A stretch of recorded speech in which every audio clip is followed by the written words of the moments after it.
السلام عليكم ورحمة الله وبركاته كلنتي هابونا وناكسنا خيارتا شرفتا لاي ميل كستو دنيا دافيغا ad ka joogtaan waxaad ku soo dhawaataan barnaamijkeena iyo wad sheekada waxa barnaamijka iigu martiyo dhankayga midig fadhiya Amreen waa tahay waxaan soo dhaweynayaa barnaamijka iyo wad sheekada ku soo dhaweynayaa soyez le bienvenu Jean-Pierre sur l'émission iyo wad sheekada Merci beaucoup Nastaho merci de me recevoir waa tahay daawadayaal iyo dhageystayaal haynii wada sheekade bal sheekadii Umreen waad qabtiin mar hore aad si aragteen hadda maanta muxuu inoo hayaa maxaa cusub bal Umreen barashada waan was garanaynaa ha bibliiguna way ku garanayaan bal maanta maxaa cusub noo haysa walaa waran nastaxo inaadeer safka horaaba taagneed ma garatay video iyo ma garatay YouTube maali hore ay soo qabato ay iga waramisay sax maanta kulay aniga walaalkay Jean-Pierre waxaad barnaamijkaaga noogu yeertayba haddaan la qaybsado shacabkeena reer Djibouti waa spectacle-kii il y a quelques jours de cela aan ku qabaqaabinay Ayla oo walaalkay Jean-Pierre iyo équipe-kiisu ay noo soo kaxeeyeen ma garatay humoriste-kii weynaaye dalka Faransiiska Amin Radi iyo walaalka Umreeno kamaradaha suuga garab qeeyli jiray laga yiri microphone-ka qaado plus de 800 à 900 personnes يا ما قرأتي إن سبيكتاكل كوسامي ما قرأتي تايو يقول عصبات والحمد لله سيقروح بدون نوجود عادي دي 800 900 قابين تنكو خلخلة يا أركي سايو إن إلا سيدت بقول أنا كوجود تلقلنا أيد الشعب كيني ريجيبوتي إلا سرجوج ما قرأتي قار طريقة مرة يسوع أي مدين سفي عن يوجسو جوابين يكون مبسوط نضي VIP كانوا في الدين نستيحوي هذا كم خاطيه بحين ما قرأتي وحاصل دنا وحويان ده أنا كضتكي ka soo dul istaagayaan oo naheynay barnaamijka umuurka sameeyay iyo walaalka Jean-Pierre Colesna uu ka hadli doonay ayaa soo agaasimo ma garatay ka soo shaqeeyay walaalkana uga mahad celinay Jean-Pierre en premier lieu essayez de vous présenter. Je m'appelle Jean-Pierre Chebat, je suis djiboutien d'origine libanaise. Mes parents sont libanais, ils ont débarqué à Djibouti il y a 30 ans, je suis né là. Et je suis à la base ingénieur en mécanique, j'ai une formation d'ingénieur en mécanique, c'est comme ça que j'ai commencé ma vie professionnelle ici. Et au gré des aventures et des opportunités, je suis là avec, comme vous me connaissez, Kikidrop Djibouti. C'est une entreprise qu'on a lancée il y a 5 ans maintenant. Et alhamdoulilah, ça se passe très bien. C'était une aventure très intéressante parce que c'était très nouveau ici, c'était quelque chose qui n'existait pas sur le territoire. Et ce qui a permis de booster ça et de gonfler ça, je sais que tous les gens le font, mais je voudrais remercier très profondément et attirer l'attention de tout le monde sur une chose. La sécurité dont on bénéficie ici par rapport aux autres pays dans la région, elle est très importante. Et je pense que grâce aux efforts de notre président ici, c'est ce qui a été rendu possible. Et les gens ne se rendent pas compte de ça. Ils ne se rendent pas compte à quel point on est sûr, on est safe. C'est vrai qu'on a des fois des soucis avec l'administration, mais ça c'est adi. Tout le monde m'en a. Mais la sécurité dont on bénéficie, on sait qu'on peut planifier à long terme. Elle n'existe pas dans la région. Que ce soit nos voisins d'à côté, d'en face ou d'en haut. C'est vrai. On est le seul pays stable. Oui. Et c'est ce qui a permis à quelqu'un comme moi de se dire, ok, je mets toutes mes économies dans une aventure comme ça. Je n'ai pas réfléchi deux fois. Et chaque capitale qui se respecte et qui veut pencher vers la modernité, elle a besoin d'être connectée. Que ce soit dans les réseaux sociaux, que ce soit dans la communication et dans les services. Les services sont devenus des services connectés maintenant, partout dans le monde. Et comme on se développe et comme on avance, les gens ont de plus en plus de travail à faire sur eux-mêmes, dans leur bureau, à la maison, ils sont de plus en plus occupés. Offrir un service de livraison, ça devenait naturel dans le développement du pays. C'est comme ça que l'idée est arrivée au bon moment en 2020, en plus après Covid, donc les gens avaient encore un peu peur. Moi, mes projets de chantier étaient arrêtés. C'est ce que je faisais avant parce qu'il y avait des confinements et ça s'entrecoupait comme ça. Kikidrop était dans le tiroir, c'était 1 an de travail.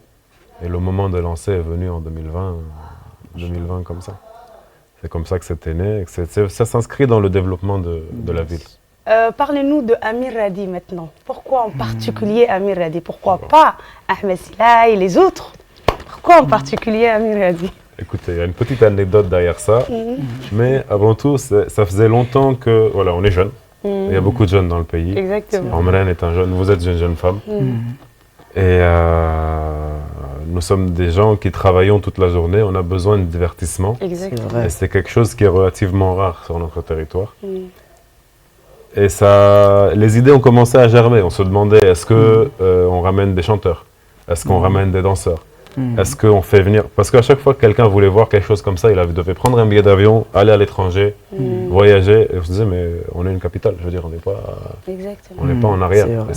On est prêt, on est là, tout le monde est prêt. On n'est plus dans les années 50. Bref, pourquoi Amir Radi? Tout simplement parce que c'est un humoriste qui est dans l'air du temps maintenant. Il est jeune aussi, il a notre âge, il a la trentaine. Et il n'a peur de rien. C'est pas quelqu'un comme Gad ou Jamel qui est là, qui se pose 1000 questions avant de venir. On lui a dit Djibouti, il a dit je viens. Il n'a pas dit non, il n'a pas posé de questions. On a essayé avec d'autres, il y a eu beaucoup trop de questionnements. Et pour l'anecdote, notre cher ami Barik qui a participé très fortement à l'organisation, était à son spectacle à Tunis. Et j'ai vu ses stories, je l'ai appelé, je lui ai dit Barik, attrape-le. Lui, il savait qu'on voulait ramener quelqu'un. Je lui ai dit, écoute, s'il te plaît, attrape-le. Et Barik, bon, il n'a pas froid aux yeux, vous le connaissez. Il est rentré dans le truc, il a attrapé le gars, il lui parlait, il lui a dit Djibouti, il lui a vendu le projet. Et l'autre, il a dit, oui, d'accord, bien sûr, je viens. Il n'a pas réfléchi 2 fois. Il a dit, et ça a démarré. Et l'idée était là. On voulait profiter à tout prix d'un humoriste international, de quelqu'un qui est connu sur les réseaux pour créer une plateforme. Sa présence, ça crée une plateforme pour lancer d'autres artistes. Omran est un artiste très connu dans la région. Omran, c'est quelqu'un qui est très connu, qui a un talent immense. Omran, parce qu'il connaît le pays, il connaît les fibres, il connaît tout. Il n'a pas à apprendre. Les cibles, il connaît même. C'est vrai. Donc le but, c'est ça. C'est pourquoi Amir Radi, pas que Amir Radi. Le but, pourquoi un humoriste? On voulait créer une plateforme. Et on considère un peu comme notre responsabilité en tant que membre de la société civile de lancer la culture ici, de dire on va pousser, on a les moyens, pourquoi pas. Moi je suis influenceur saougraniste. J'ai eu la chance d'être, pas la chance ou bien d'être le premier influenceur à Barah Boulchida. C'est pas la chance, tu as travaillé. Exactement, Allah yakhlik. Ce monsieur, Marc Ankassor Nordé Ambilabay, était l'une des premières personnes magaratay iga iri parce que imikadan halkan man ka sheegay ya tellement de gens ont tankeenan idaacadina kaga faa'iideysto mooda oo igu kadeeda sidee looga nool yahay les réseaux sociaux ou bien rémunération goasidé c'est pas assez nastahay. Toutes les influenceurs dans le monde waxay ka faa'iideystaan leur image et leur visibilité inta shirkada kala shaqeystaan pour leur offrir une visibilité iyakuna ay ka noolaan karaan. Jean-Pierre était l'une des premières personnes magaratay igu dhiirigeliyey shaqadan a ku jirtid qui est les réseaux sociaux, c'est quelque chose à que noolaan kartid. Tu peux vivre de ça magaratay. Et jusqu'à là, on est à 3 ans baan oran karay anniversaire kasta waan la fêteynayay avec succès par succès. Anigio kala shaqeysanayo weli kikidro baan kala hadan spectacle kanu imanba. Sur les réseaux sociaux, ils ont toujours été à mes côtés. Ode hadan vidéo metalayo. C'est parce que je gagne aussi à côté. Yo wa l'une des premières personnes il lancé. De 2, des 5, c'était pas mon truc aniga. Il vous l'a déjà dit. Ou en tout cas, moi, je veux pas ça. Non, non, tu dois monter. Tu as le talent qu'il faut. Moi, j'étais là à dire non. Ils produiront plus avec un artiste tellement grand comme Amir Radi. Et ils sont lâchés pas. Depuis 1 an, lui et l'équipe, non, tu dois monter. Finalement, ils m'ont bien convaincu et ils m'ont donné une fois de plus cette chance, Magaratay et Toussaint, que je puisse découvrir ce talent qui est en moi aussi. Et que je peux me produire devant 900 personnes ingares. Chose qui a été un succès dans Halkaman Kagafa Idesina, ce que je le remercie, Magaratay. Même si que tu n'as pas tout compris, GP, c'était juste un remerciement du fait que vous aviez toujours été à mes côtés, Magaratay, exactement.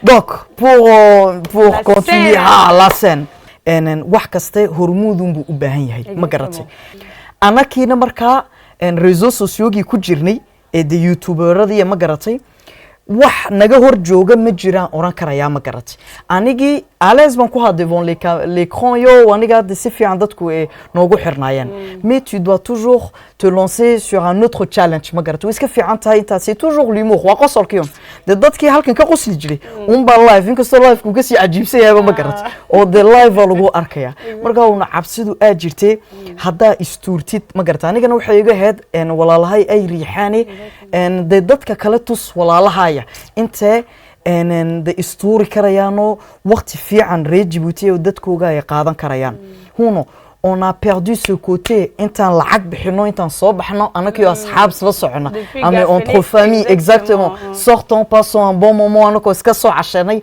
dans le monde ya ça wala baxa cinéma ba la taga huno c'était tout un travail raganim kay hor fadhiyo Jean-Pierre c'était 2 nuits successives waxay seexan la ayr tu vois juste pour que tout soit carré la lumière et il faut qu'on ait aussi ce côté très professionnel à Djibouti hadan conseil bixin la wala shayo le spectacle mahon je monte sur scène et je fais ma prestation. Ragamba, c'est toute une technique derrière. La régie, les lumières. On me disait, quand tu dis cette réplique, on doit mettre cette musique. Tu vois, tout était carré.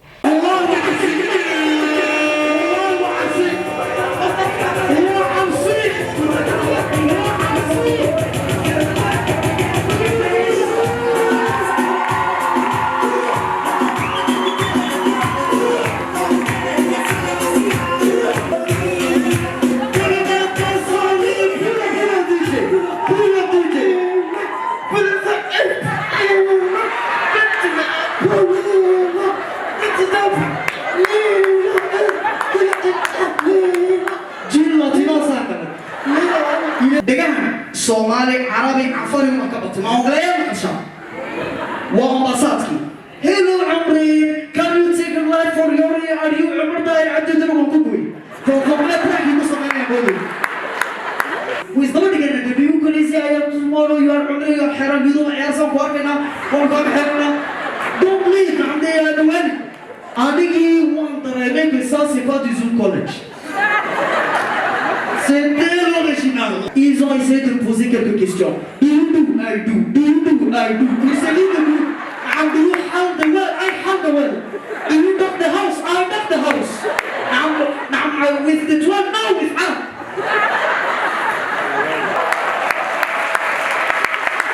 I believe I can fly.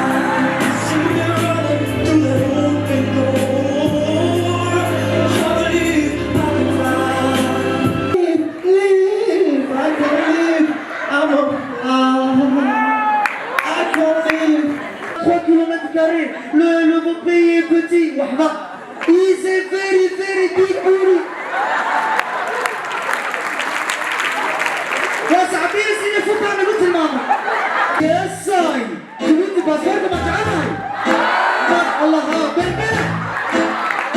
Okay, telling you the good issue. I love you. I love you. I love you.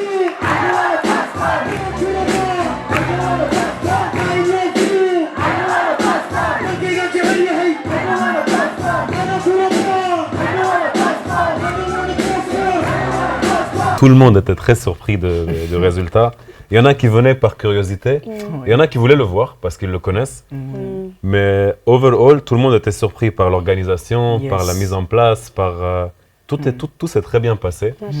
Et on était très bien entourés. Les équipes qui ont travaillé avec nous, je veux les remercier. Hein. Moi, je veux remercier tout le monde. Exactement. Les gens qui étaient avec nous, même des amis à qui on n'a rien demandé, se sont retrouvés en train de travailler avec nous. Parce que pour eux, c'était beau. Ils étaient contents de voir ces choses arriver.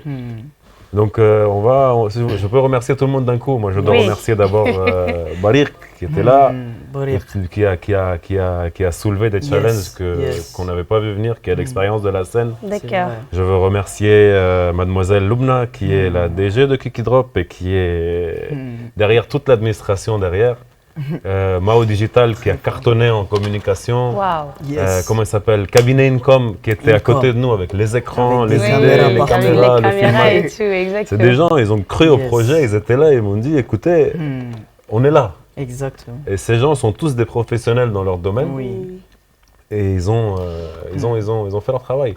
Les artistes ont fait leur travail nickel.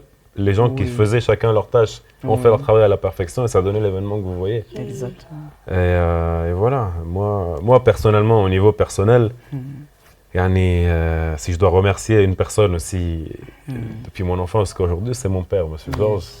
Lui qui a monté, qui a un peu tracé la route pour moi et qui m'a encouragé dès le début, et toute la famille qui était là aussi. Il y a tous les gens qui étaient derrière nous, qui étaient autour, et chacun a fait son travail à sa manière. Et chacun a fait son travail avec le cœur. Ils n'étaient pas là. Oui, ils ont cru au projet. Ils n'étaient pas là que pour l'argent. Ils étaient là en train de dire. Ils étaient là en train de dire, ce projet doit marcher, j'en ai rien à faire. C'est pas mon problème, moi, d'attendre qu'on me paye, qu'on me donne des instructions. Chacun savait ce qu'il devait faire. Exactement. Gourmet ku dhalatay inay ambassador kaaga dhigaan project-ga dhan ee quwadda leh la wala aqoonsan yahay iyo sidee ku fikirka ku yimid iyo aad u soo qaabishay iyo maxaad qabataa waxay ku xiran tahay une question de waa win-win bay ingiriisku kuleba iraahdaan waxa weeyaan adduunku influencer way ka jiraan shirkadana way ka jiraan marka shirkadii imika waxay adduunkii ogaatay impactiga réseaux sociaux imika leeyihiin talaabo imika haddaan qaadno waxa arkaysaa qof iskooje ku oo iskuuleynaya telefoonkiisa waxa la arkay inta dadkii le côté divertissant horta ee ka helayaan inta waqtigooga ee in badan ku qaataan donc xayeysiisadii bay shirkadihii fahmeen hadday dhex marsadaan shakhsiyaadka influencerada la iraahda ama ka shaqaysta baaraha bulshada inta des retours weyn ee shacbiyadii doonayeen ay uga soo hoynayaan marka c'est une question de confiance horta marka ugu horeysa inta iska eegtid chose que des shirkada Kikidro bay samaysay shakhsigana parce que c'est quand même leur image waxay shakhsiyadeeda ay ku aamineen ma garatay c'est pas rien donc wiska ka eegeen ton profil et par la suite quand il leur convient il y a des partenariats la semaine c'est pas quelque chose qui date d'hier ma garatay il y a 3 ans de cela quand je commençais ma garatay anu aniga Turkiga ku bilaabay aan soo noqday c'était hadda mar labaad kugu soo celiyay imika de door shirkadood oo kala ambassadeur u yahay bon nous avons besoin intaan ma garatay visibilité réseaux sociaux aanu ka yeelano intaan adiga kula shaqaysanaa raba donc la première des choses waa confiance ka par la suite no waa shaqadaadii baa la eegaya la manière dont tu travailles ma garatay oo bien sûr il nous donne magaratay nous travaillons ensemble sur une stratégie de communication sur un long terme en kolbada isku dayno sidaan de shacbiyadeena aan ugu turjumi lahayn ambassadka Mareykanka Embassy of America ingiriisan iska dhigay oo igu sharfo igu aaminay magaratay intay u soo bandhigaan arrimaha dibadda dalka Mareykanka oo marka State Department-ka le ministère des Affaires étrangères américain ayaa profil weydiista hono ambassadka dalka u jooga sidee ula qaybsadaan amba programka uga soo qayb galaan oo u échangeeyaan experience dadka la dhigooga ma garatay dalka Mareykanka jooga marka ilaa 4 states bay nagayeen baheed Los Angeles Miami Washington iyo Milwaukee wax aan teleegan ka daawan jiray ayaa lagu dhax tuuray oo aan la kulmayo kolba shir u geey ma garatay anako experience sur les réseaux sociaux de isweydaarsanayni ilaa 18 baanu hayn Afrikaan ma garatay oo Afrika laga soo qaatay dalal kala duwan oo de programka ka faa'iideystay marka huna taasi IVLP-gu waxa weeyaan inta leader d'opinion laga dhigo haduu cumreen haanayun comedian ama qofka qosliyaya inta laga dhigo qof de wax ka turjumi karaya amba codkiisa u isticmaali karaya sidoo koosiyaal uga hadlo ma garatay taana waa important oo de horumar halka cumarnimo iyo soo birtaan wara koriyo de imika soo noqodkaygii de vision kala leeyahay ma garatay association lancée ya ma garatay codkayga huna uu isticmaalo ma garatay sa dad loo gargaari lahaa haday noqoto inta koosiyaal de loo difaaco oo de ka dhaqaaqdid kaaskan humoriste influenceur oo de u wareegtid leader d'opinion san kugu sheegay ma garatay spectacle kan uu ka mid noqon karaa inta tegida aan tegay Mareykanka inta isbedel ii keento malaa Cumarkii hore uu gariirkan ku joogi lahaa iga daayo oran lahaa ma hadaan iri challenge kan waan releven karaya de waa isbedelka una Mareykankuna waa dal naga horeeya in fara badan ma garatay waxaan gaari karano de 9 bilood bi sideena ku dhasheen laakiin waa dad horumar ku sameeyay mentality-googa waxa arkaysaa intuu qof kasta independent yahay uu aaminsan yahay intuu gidaar jabin karayo intuu ma garatay dee wax impossible intay wadayaal iyo dhegaystayaal hadda iminkaan isla daawano Amiin Raadi intii ka qayb gelin cumreen ayuu ka soo daba galay qaabku wax u jilay iyo sidoo seenka u soo galay si loo soo dhaweeyay bal nala daawada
inaad ka bogateen Amiin Raadi ayni wada sheekada Jean-Pierre message pour vos clients.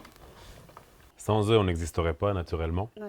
Ils ont fait confiance au projet, ils ont fait confiance à l'entreprise, ils ont fait confiance à la personne aussi, parce qu'au début, c'était moi qui étais sur le terrain très souvent et je sais qu'il y a eu une grande curiosité de départ. Et derrière, on a essayé de suivre avec le service et la confiance, c'est leur confiance continue qui a permis d'arriver où on est. Et c'est leur confiance actuelle qui nous a permis de faire ce spectacle. C'est pas autre chose. Donc grand merci. C'est juste un grand remerciement que j'ai envie d'apporter à la clientèle. Et on va faire ce qu'on peut et de notre mieux pour continuer à vous servir comme il faut et à vous surprendre aussi. Sans les citer leur nom, on remercie en globalité. Amreno ugu dambeyn ayad salaami lahayd adiguna. Faduma had celin lahayd. De mashallah horta mahad celin iyo remerciement aniga ku bilaabay hadba ceux qui ont fait en sorte magaratay Jean-Pierre et toute l'équipe à savoir Barir Lubnayo qui m'ont poussé magaratay à me produire sur scène. En walaashayo dhaxda igu dhax dhuumatay de ma famille dans le public au Maransoda, je sais pas si tu vois au tapla. J'avais fait un petit tapla, ma soeur. Ils étaient présents. Donc toute ma famille, on devrait se gagner au Koweït, voilà, chez on est au Koweït, chez Gahed, Masterhoy. Au son la famille, le public qui a répondu présent. Jean-Pierre Houchegahed que quelques-uns ne croyaient pas trop à Umren Allah. Oui, mais on est venu pour Amin. Mais il y avait un bon nombre aussi de mes followers, de mes abonnés, Amin Ayou Yahib Allah, on est là pour Umren. Oui, je le remercie énormément aussi. Des maths, tell me des stories, on a un émission gaga. Halkan man fidin lihi magaratay yaka Umren ka dhigay aniga markasta kugu celceliyo walaashayay oo yakana aad ugu mahad celinayo daawadayaal iyo dhageystayaal barnaamijkeena iyo wad sheekada intaas uu noogu idil yahay sidoo kale waxaan iga tegaynaa sidaas iyo wassalaamu calaykum wa rahmatullaahi wa barakaatuh